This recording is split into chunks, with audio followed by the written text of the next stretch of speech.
çaynaktiki Ç.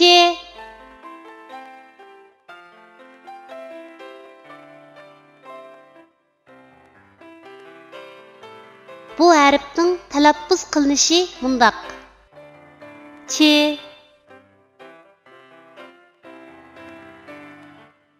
Endi bu harfni o'z ichiga olgan misollarni ko'rib o'tamiz. Ç'ning beshidan ulinadigan shakli. Misol: cho'mich. Ç'ning bosh va oyog'idan ulinadigan shakli. Misol: çiçek. Ç'ning oyog'idan ulinadigan shakli. Misol: qilich.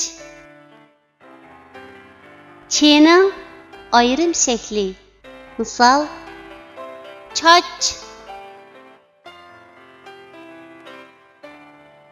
Tuanda biz rasmga birlashtirib, yuqorida o'rganib o'tgan harfning to'g'ri yozilish tartibini mashq qilib o'tamiz. Cho'mich. Chi harfining beshidan ulinib keladigan shaklning yozilish tartibi.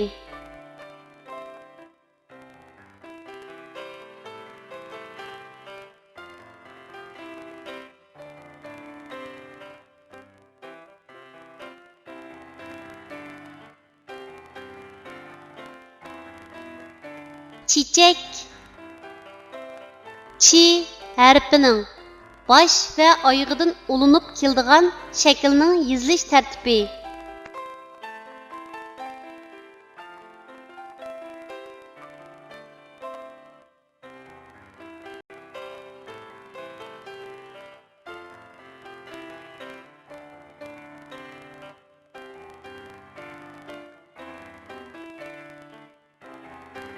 Qilich. Chi harfining oyog'idan ulinib keladigan shaklning yozilish tartibi.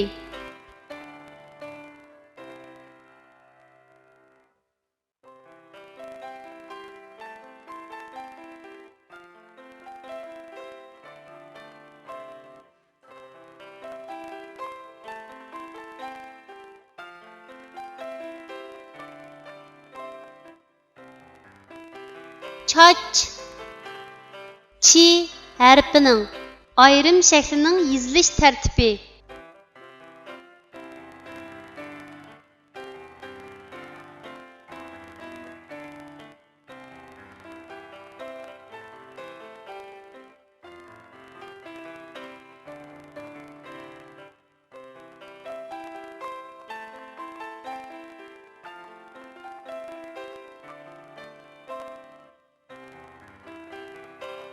Kichik do'stlar, tuvandagi so'zlarni menga ayishib o'qinglar.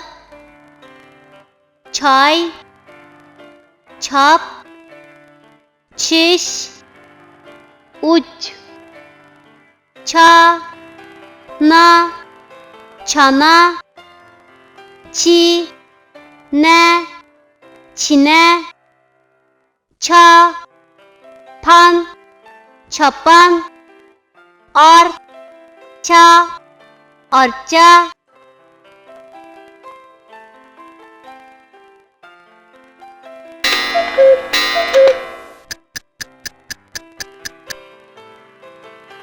Chik, chik, chik, chik, chik. Uyg'on bolajon, tayyorladi choy sana onajon. Chik, chik, chik. Maktabga yo'l ol, tirishib o'rgan, ustoz so'zi bol.